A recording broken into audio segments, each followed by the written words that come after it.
Welcome to the Letcher County History Show. Today we have with us Lenny Darrel Holbrook. Darrel, I'll go ahead and, where were you born and where? Well, I was born in Macon, Kentucky.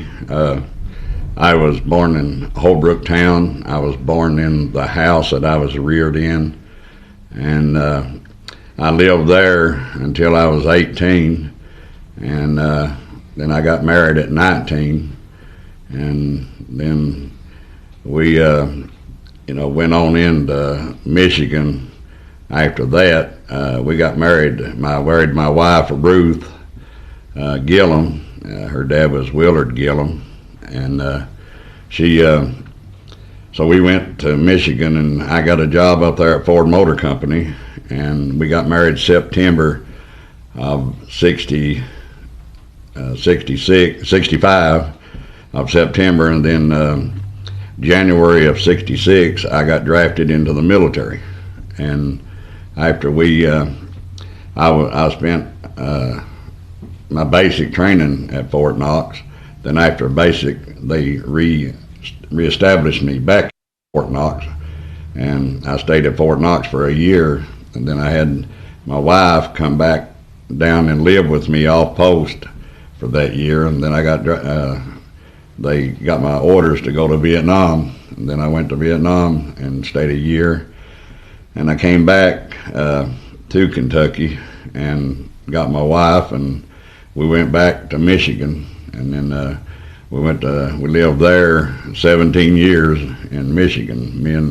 We had 3 children. We had 1 daughter and 2 sons. And then after 17 years, we decided that if we was going to relocate, at my age, I think I was 34, that we didn't actually have a lot of time with our parents, where we was young and left and all that, and then still staying in Michigan. So we decided to relocate back to here, and we just enjoyed being back now.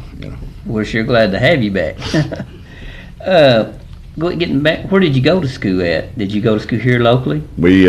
I went to Sergeant grade school, and it was a 4-room house, and 1 teacher taught 2 grades. We had first grade and second grade was in the same room, and we had a big old pot-belly stove is what we had, was for our heat. Yeah. And of course we had the old wooden floor, and during the summer they would put the oil all down on the floors, to keep them soft and everything, so they wouldn't rot. And then in the wintertime, like I said, we had to stop pot-belly stoves to keep us warm, and if it ever caught fire, it wouldn't last long at all, because all the oil on all the floors and everything. And we, our 3rd and 4th, 1 teacher taught them, and the way they done it is say like 7th grade was on one side, and the 8th grade was on the other side, and then the teacher just walked up and down the middle, plus they had their desk up front. And so while 1 grade was a studying, she was teaching the next grade. So if they was teaching them English, they would come back to them on English, or then they'd go back to history and then go back over here to history. And so they had to actually do 2 grades at one time. So we graduated from the 8th grade, and we had all 12 of us, actually graduated, and we went to high school, and that was the first year that had the biggest freshman year that had ever attended Whitesburg High School. That's where I went to school with high school at Whitesburg High School. And I played in the band for 4 years in high school. And I had a scholarship to play at Eastern, but I played bass, tuba, a lot of them know. But it just was at the right time for my dad to let me go and stuff like that and everything. So I just started out on my young life, I guess you'd call it. But, in a hurry to grow up. Yeah, the air conditioner in the grade schools is, if the wind was blowing, we had the windows up, and everything. And then we also had a new lunchroom that they added on. We used to have to take our lunch to school, in the little brown paper bags or whatever. And a lot of kids had milk and bread, but, we was fortunate enough to have some peanut butter and crackers and stuff like that, also. So, but it was hard times back then, We had to walk from Holbrook town all the way to Surgeon. That's a pretty good hike. And you started out in the first grade then. You didn't start out kindergarten, in preschool or kindergarten and work your way up to the first grade. When you come 6-year-old, you started right into the first grade. Right. And then you had to learn everything from there, fast, and because the teachers had to teach 2 classes, and they didn't have really that much time to work with the one class, and they had like 6 subjects they had to teach you. And I mean, I'm talking about the reading, writing, arithmetic, and the whole thing. Like they said, plus your history and geography and all that. And you worked your way up to each classroom, and then we had a 8th grade teacher. He was the principal. And I never could figure out why we was taught to do things until later on in life, which he was an ex-military man also. But before, I don't know if it was a threat or just to scare us or what it was, but he said before anybody graduated from the 8th grade, that they had to repeat the 7 years ago, our fathers brought forth on this continent a new nation, conceived in liberty and dedicated. You just own it. You don't forget, because it was such a demand that you had to remember that, And like I said, we all passed, because we all had to know it, And it was just a completely different type of teaching back then than it is now. Yeah, I can definitely see that. They are so progress now compared to where we was, but we learned the basics, and that's right. And that's like I said, we had big time paying jobs and everything. A lot of successful people came out of here with those one-room schoolrooms, the little bitty schoolrooms. Yeah, it sure was. So we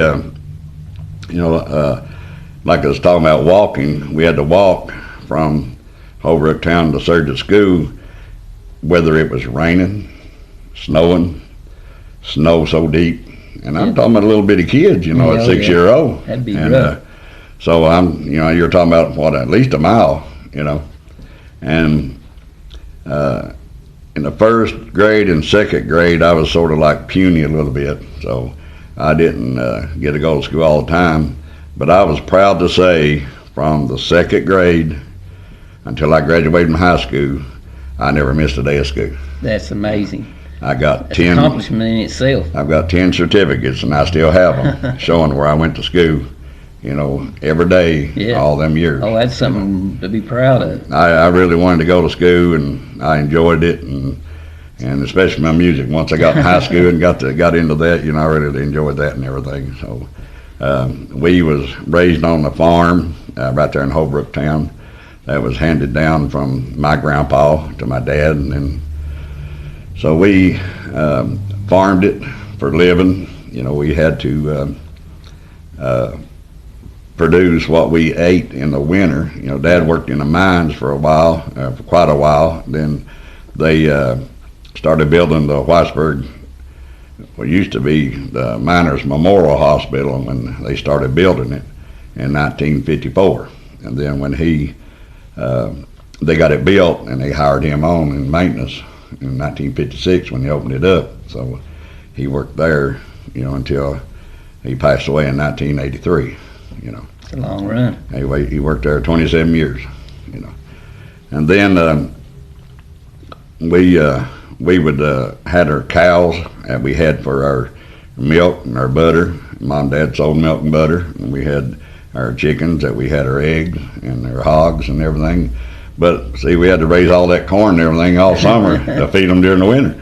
So it was hard times in a way, but you think you got it hard until you look over across the hill or down the road, and you're blessed compared to what they got. You had good family upbringing. So we did, yeah. I mean, we was raised hard as far as doing the work, but later on in life, you see why and how well it paid off, and everything like that. So it was really an amazing life that we had, and and I'm just glad that I had a mom and dad, that cared enough for us.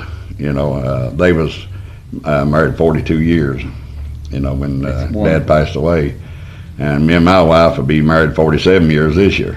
So I'm really proud, that we've been together that long. That's a great thing. It's a hard road nowadays. Young couples, if they could just realize when they say "I do," what it really means.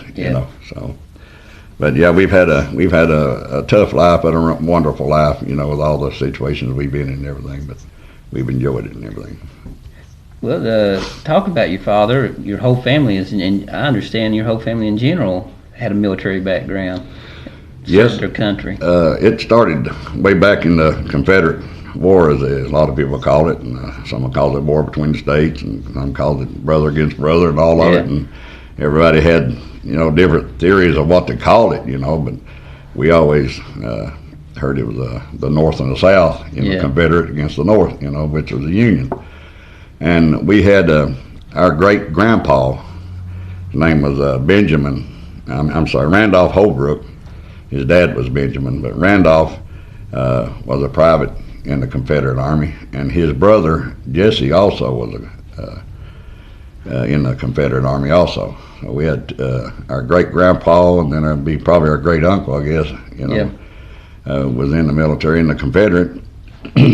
Then my grandpa, he never had to go to a war. He wasn't in wartime while he was living. But now my dad, his name was Aris Holbrook, and he was drafted in World War II, and he was a combat engineer, and he was all over France, Germany, and Belgium.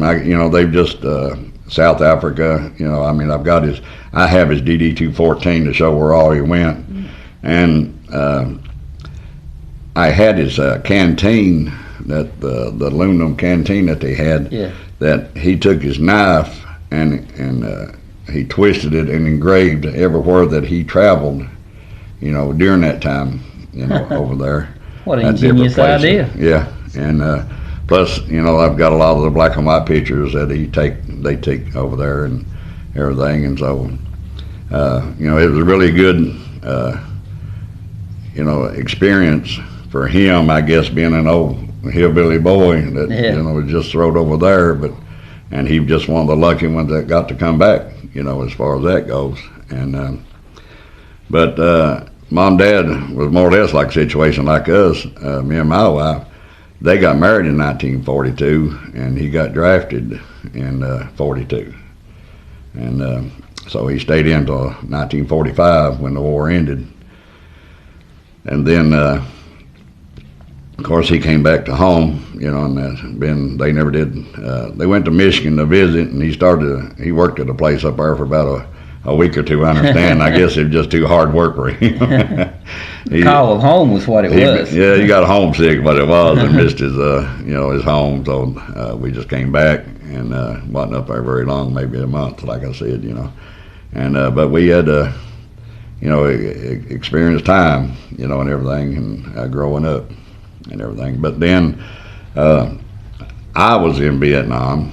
I got drafted. I told you the story about me and my wife, but I got drafted in the service, and I was living in Michigan, but I kept my draft post down here, draft board, and it was underneath the old draft board was underneath the old post office, the Weisberg post office. Post number 58 is what it was. And whenever you got drafted, you want to join, that's where you met at, to catch a bus. And they bring a bus and take you out of here, So I showed up down there that morning, and we got on the bus, and this big old sergeant got on there, and he gave us our serial number. our service number. I mean, he gave us our service number, and he said, "Now, when we get to Fort Knox, and if you don't know this serial number, this service number, you won't get to eat." And I believe I know mine before I got to Jack. I think so.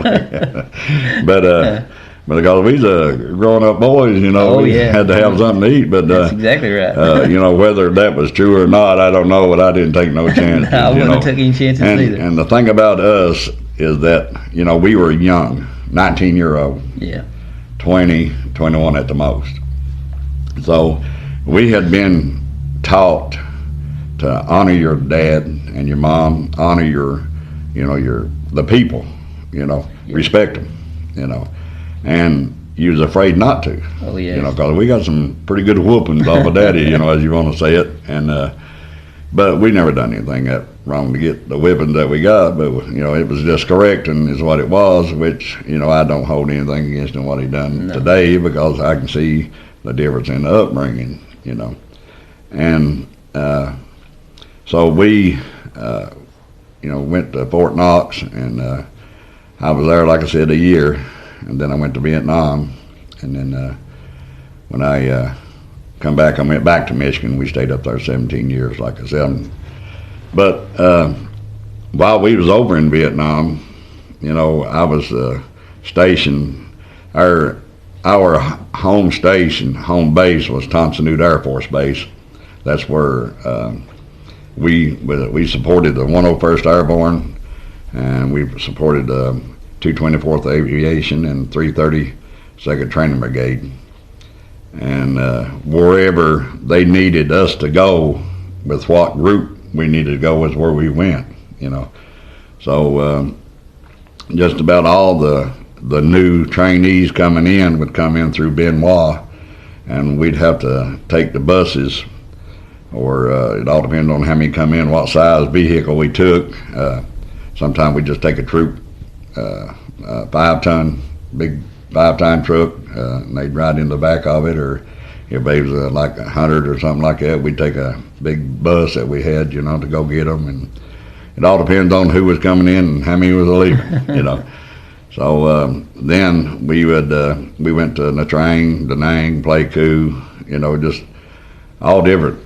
We went to Hue, a lot of these towns that you pronounce it, you would never know the name of it, how to pronounce it, just by looking at it, unless you were there. Yeah. Like H-U-E, it spells Hue, Yeah. So we was over in Hue and Phu Bai, and we just traveled a lot all over the place, So we got a lot of experience with different outfits at different times, and what it felt like to be under fire, and what it felt like to have a little luxury, and things like that. We had stationed at Thompson Nude Air Force Base. I was with the 509th Radio Research Company, headquarters and service company, and we had barracks like buildings with it wasn't screen wire, but it was something like screen wire to keep the mosquitoes out of us and everything.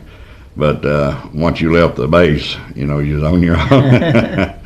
And we had the old type where the shelter part we called shelter halves, and that's where you had to have a buddy, because you'd put the two together and make like a half tent, so we had like a little pump tent, they called them in Boy Scouts, I think, and two people slept in it, and we had the old C rations. Nowadays they got the MREs, and meal ready to eat, and all that stuff and everything, and the military today is just completely different than it was back then, and I'm sure it was different between my dad and our military, and then I'm sure it was different between the Confederate and my dad. Right. But then my brother, he was in Vietnam also. He was in the transportation department, and he was wherever they needed the troops to go, or C rations hauled in, or anything like that, whatever, he was just a regular transportation, whatever. And what was your brother's name?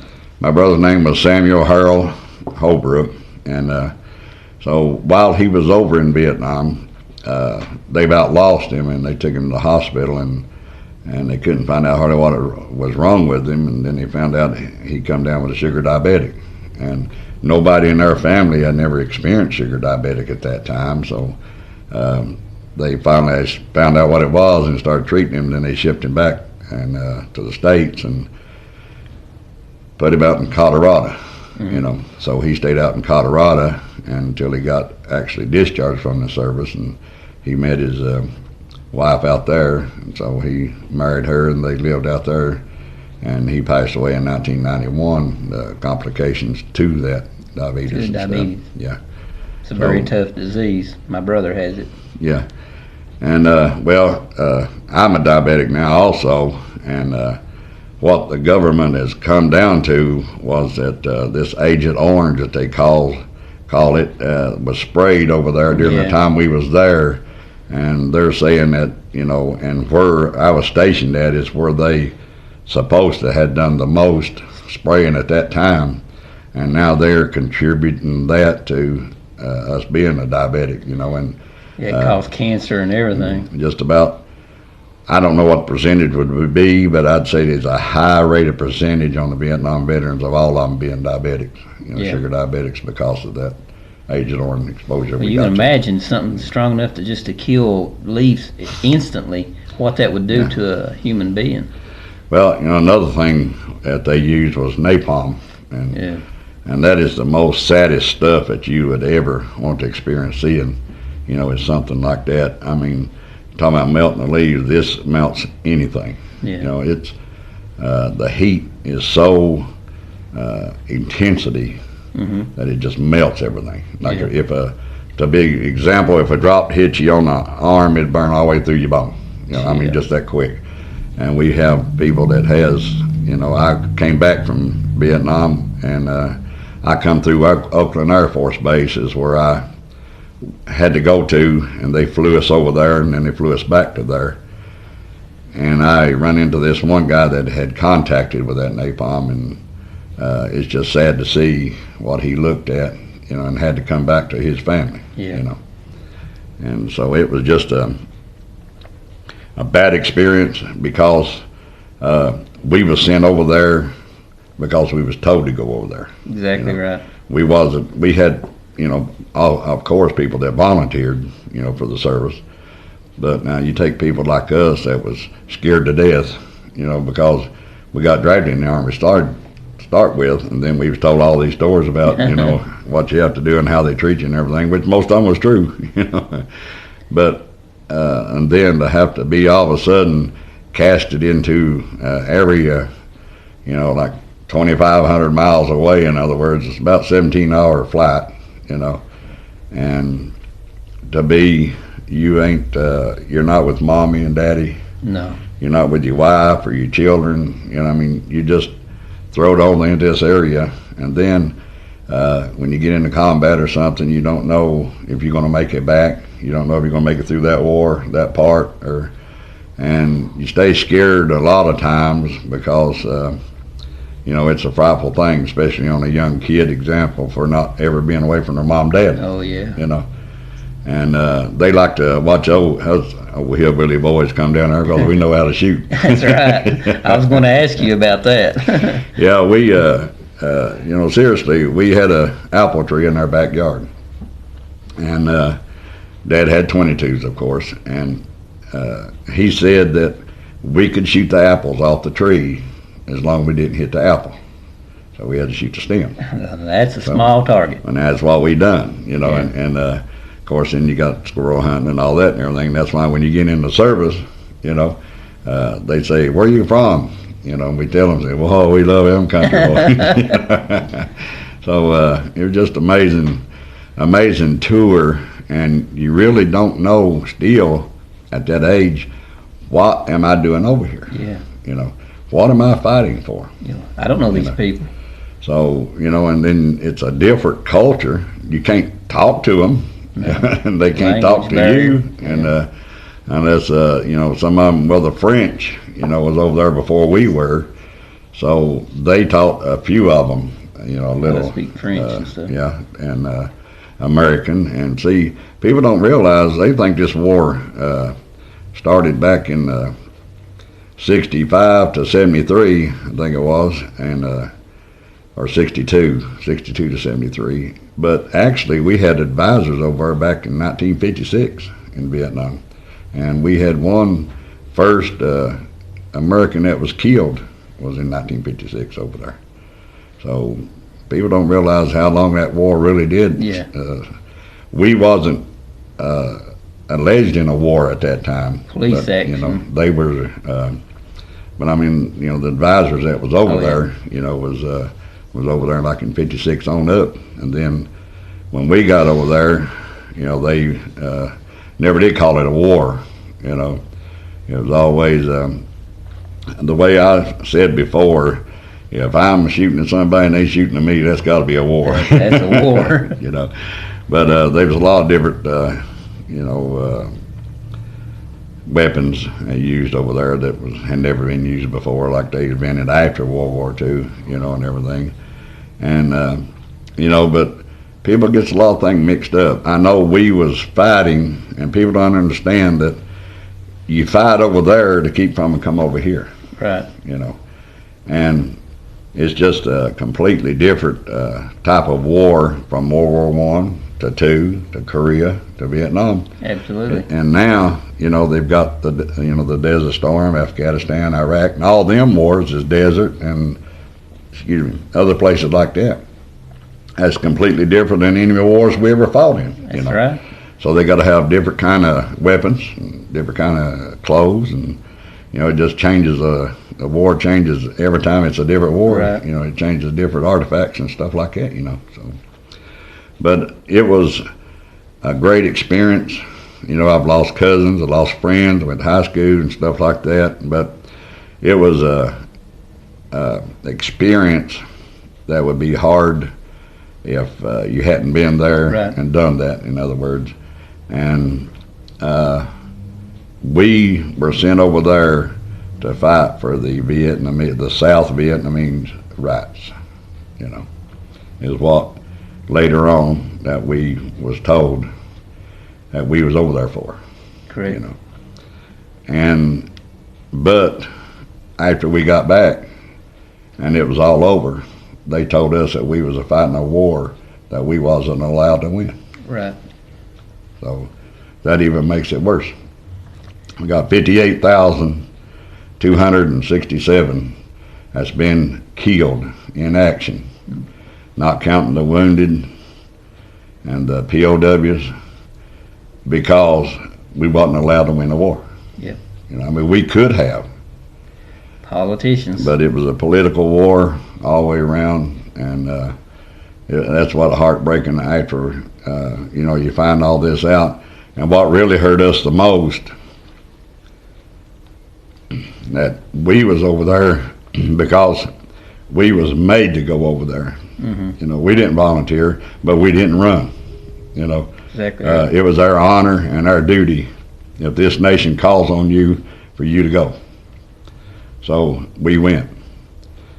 And then to find out that, you know, we was sent over there just to help the country and not to benefit us, the Americans, and then to be treated and disrespected the way we was when we come back. Come back home. You know, I mean, they was blaming us, and we didn't have no control over it. You know, I mean, if they was drafted and they didn't go, a lot of them went to Canada, and that way they didn't have to go. Right. Well, that's about as disrespectful as you can get as far as the country, you know, because like I said, when this country is called on, they call on you to do your duty for this country, then you should feel honorable enough to do that. That's exactly right. And that's why we've got people all over this world, you know, serving right now in the United States military, is because their call to duty is now being called upon. You know, I mean, we got older people now, we got young people now, it's all different age group. Yeah.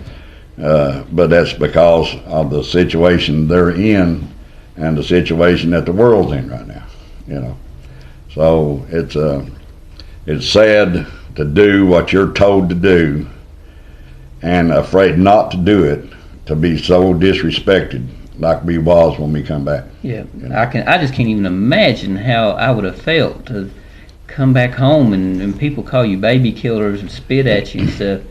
And for the life of me, I can't understand that at all. And I don't know what I would have done, I'll be honest with you. I just don't understand it. Well, it's, you're young. You can heal, is the biggest thing. Is that the people that say it, like when I went back to Michigan, all the stuff that I had to hear and put up with and all this, and they found out I was in Vietnam and things like that. It was hard to deal with at the time, but after you get to talking to them and explaining them, hey, I didn't say I wanted to do this.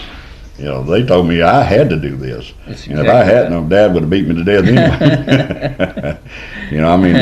He, like I said, our great grandpa done it, and my dad done it. So now it was our time to do it. So, like I said, anytime this nation calls upon you, I think you're obligated to go.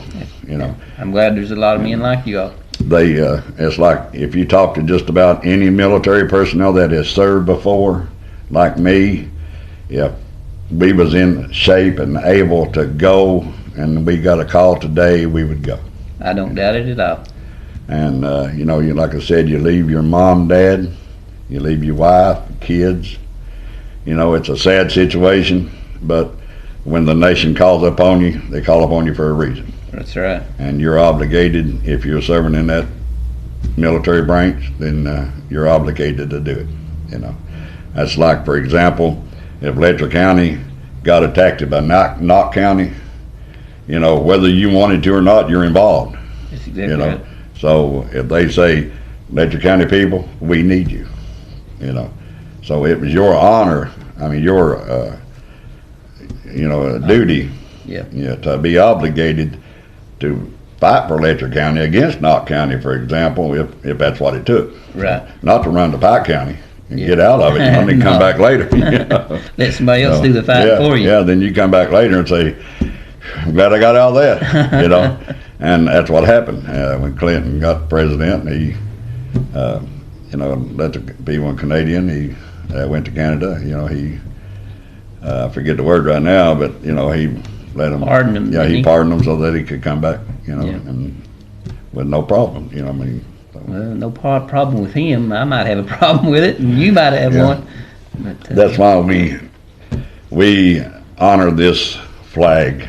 That's exactly right. More than anybody ever could, is the veterans. Right. And the reason why, and people think a veteran is somebody that went over in Korea or Vietnam or anything like that. A veteran is anybody that's ever served any military branch at all is a veteran. Now, a veteran of a foreign war is a veteran that has been in a war, But all of them has been in the military as veterans. And they are taught, we were taught from back in grade school what the flag meant. We took the flag down every evening and we put it up every morning. And we would fold it and put it in the lunchroom, and then we'd put it up the next morning, like I said, and we was taught it don't touch the ground, and buddy, it didn't, because the principal we had, like I said, was ex-military, and one of us would hold it and catch it when it comes down, the other would take it loose, and then in the morning they'd hook it up and we'd raise it back up. Right. And that was 5 days a week, every day we went to school.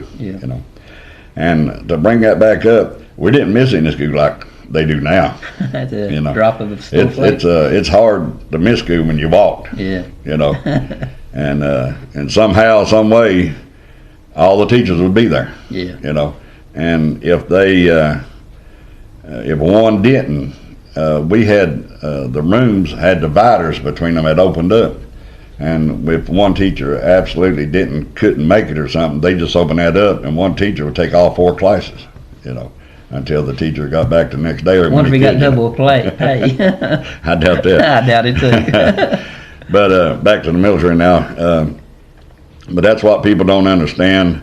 about when you say the Pledge of Allegiance of the flag, you're supposed to respect that flag by placing it over your heart. Absolutely. You know, what's sad about it, it's like the national anthem.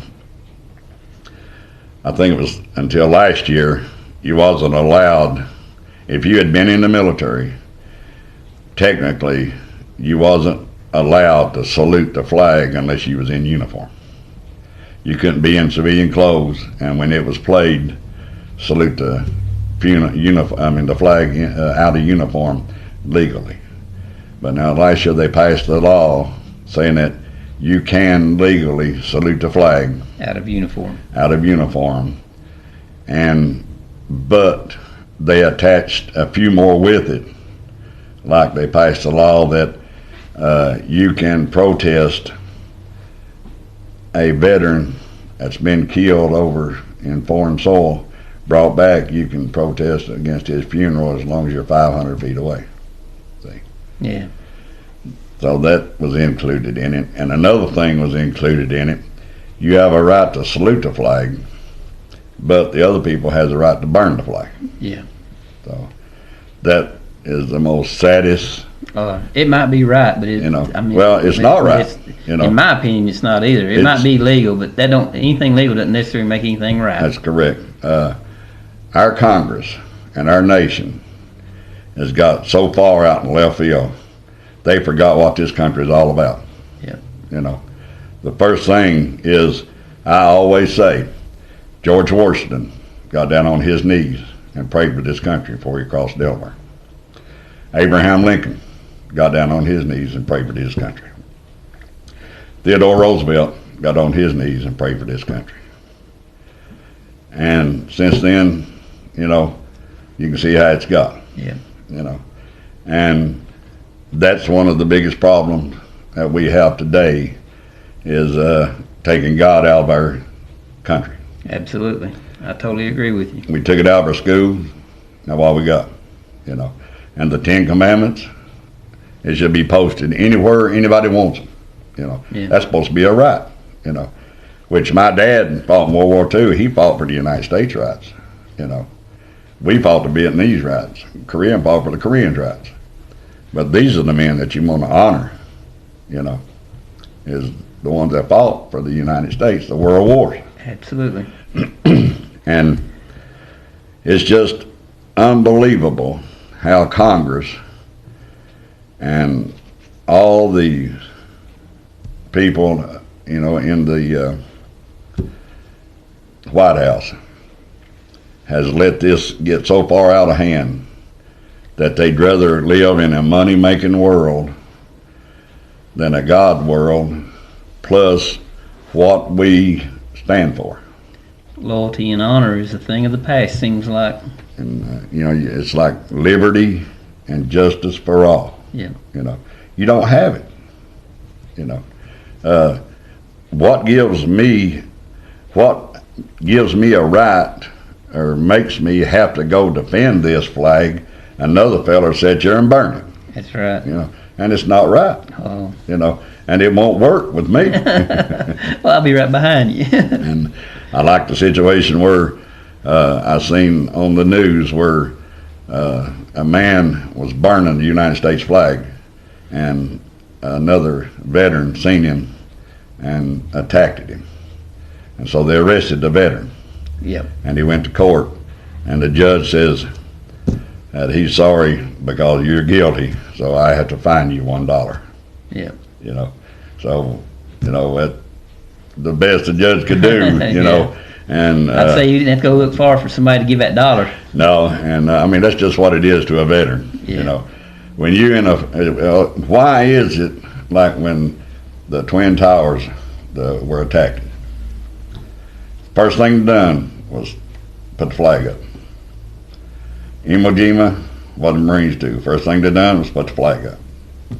Why do they do this? Because it's the respect of this country and that flag.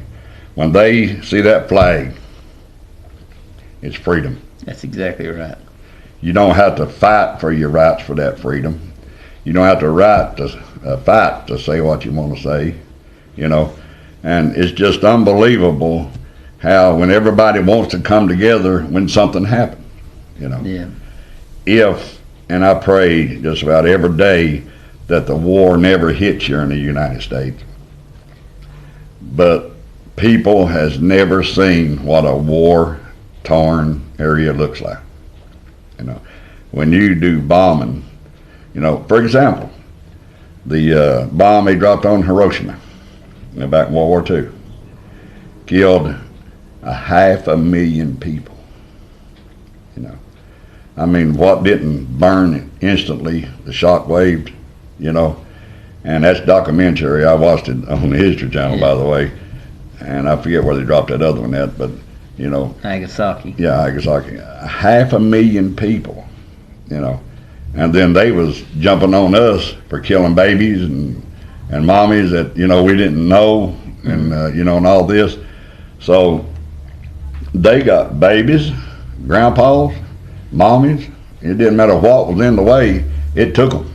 Yeah. You know. I mean, 500, you know, million people.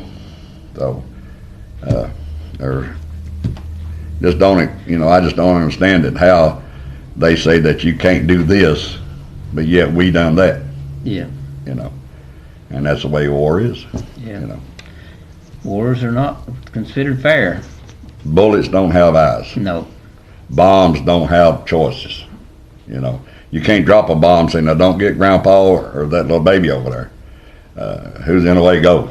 Yeah. You know, and if you're fighting like a battle in the jungles, and you've got all these villages in there, and you're under heavy fire, and you call in for airstrike, and they wipe all them villages out and everything, you know, they're going to get mommy and babies and civilians, and that's I don't want to get into today's war.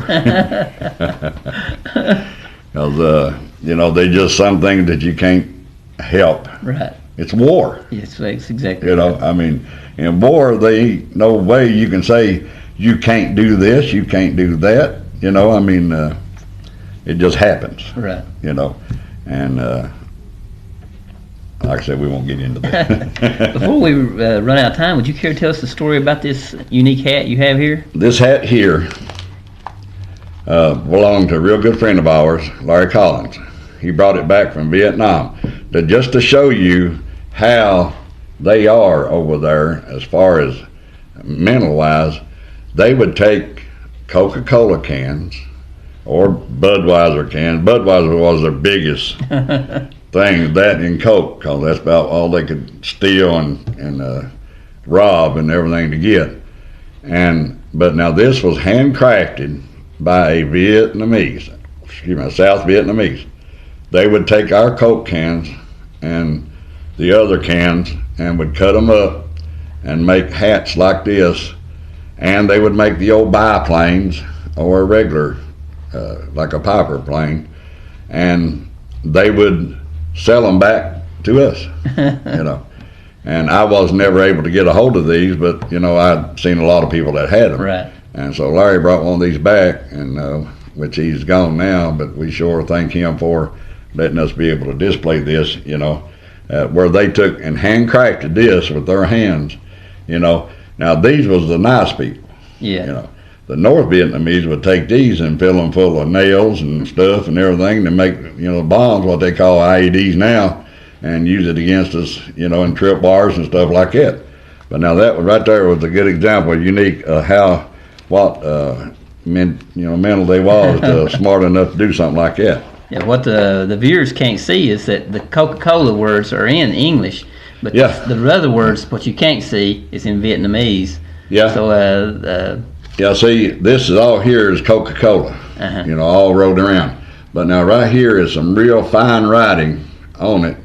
I don't know if it'll zoom in good enough, but all this here, letters down here, is all in Vietnamese writing, you know, showing that, you know, these had to be produced, you know, somewhere over there to have that Vietnamese writing on it, you know, or it could have been, you know, produced here with the Vietnamese writing, shipped there, you know, so they know what Coca-Cola meant. Yeah, you know? Universal symbol.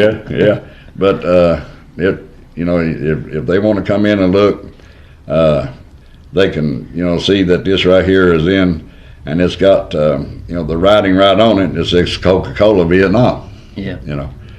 And there's a lot of interesting things here in the museum that people could come and see, like the Viet Cong hat in front of you. There's other things. Yeah, there's so much here in this museum. Like we could talk 20 minutes on this. Right. We could talk 10 minutes on that. 15 minutes on, and before you know it, you've got 4 hours, of time consumed just in learning about other countries, the veterans from this county, that such a background and such a history that they got and everything. And while we're on the Vietnam, now this is a Vietnamese officer's hat. This is what they wore over there, where it's completely different than ours. And but now this was their hat that they wore over there in Vietnam. Their military, is what theirs was.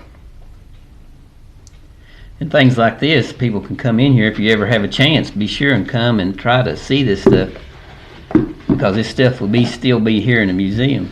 Yeah, yes, it will. And it's like now we're going to be able to extend 30 foot. Yeah, that's great news. So we can get a little crowdiness out of here, and plus put a lot more up. And people says, can we give you all this? Can you give us, or can you? And I explained to them, they don't give us anything. We will put it on display for them, so that if anybody in their family ever wants it back, they can have that. Right. We just like to display it and get the information out, so we can let the people know in Letcher County what their fathers or mothers or daughters or whoever was in the military, information, knowing what type of that they played during their military experience. Right.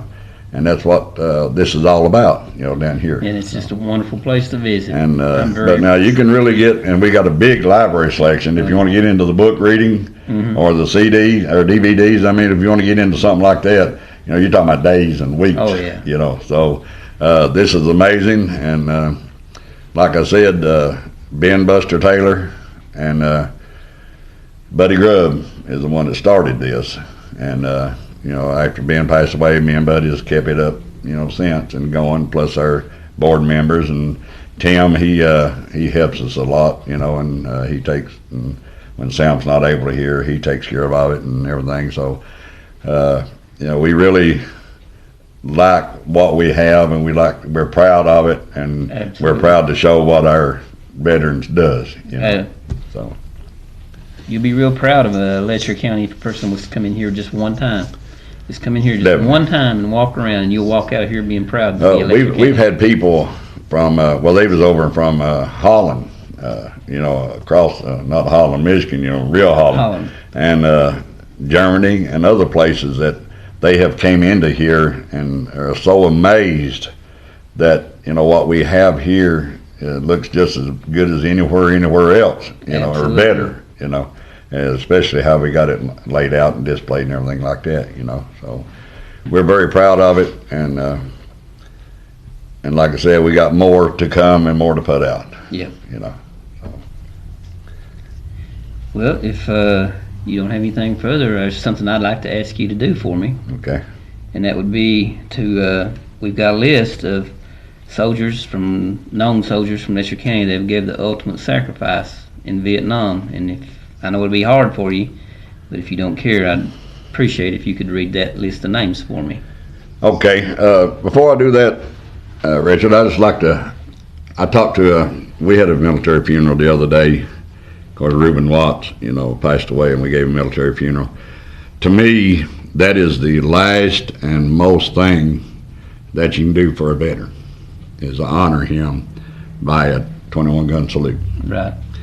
And while I was there, one of the other members was talking about a hero, or a heroic action, and what he was considering a hero. I had to explain to him that wasn't a hero to me. In a way, he done a heroic action. He done a heroic deed. He jumped on a hand grenade to keep from his commanding officer getting killed, but both of them got killed anyways. But he done a heroic deed. A hero could be many things. Anybody, I feel, that has ever put on a military uniform and has left their wives, left their families, faced danger, stayed frayed, has ever experienced any type of military involvement is a hero. I totally agree with you. That's a fine example of a description of a hero as I've ever heard. They don't have to die. No. They don't have to be a heroic deed. I agree that the heroic deeds need to be honored more because they done that heroic deed. They might have saved 20 people, 20 veterans, whatever it may be. But a hero could be a lot of different, definitions to what a hero is. Yes. Now, to us, military people, especially like me, our heroes is the ones that didn't make it back. And some of these Vietnam veterans, I got a first cousin, I got people I graduated in high school with, I got friends. But I need to explain to the people some way that just because their names is not on here doesn't mean it wasn't from Letcher County. That's right. A lot of people will say, well, my son was killed in Vietnam, his name ain't on there. Or my dad was in World War II, which we have all our monuments out there. What they had done is they moved away from here and changed their draft board. Mm-hmm. So if their draft board was like in Ohio and they got killed in Vietnam, World War II or whatever, they wouldn't be listed in Kentucky.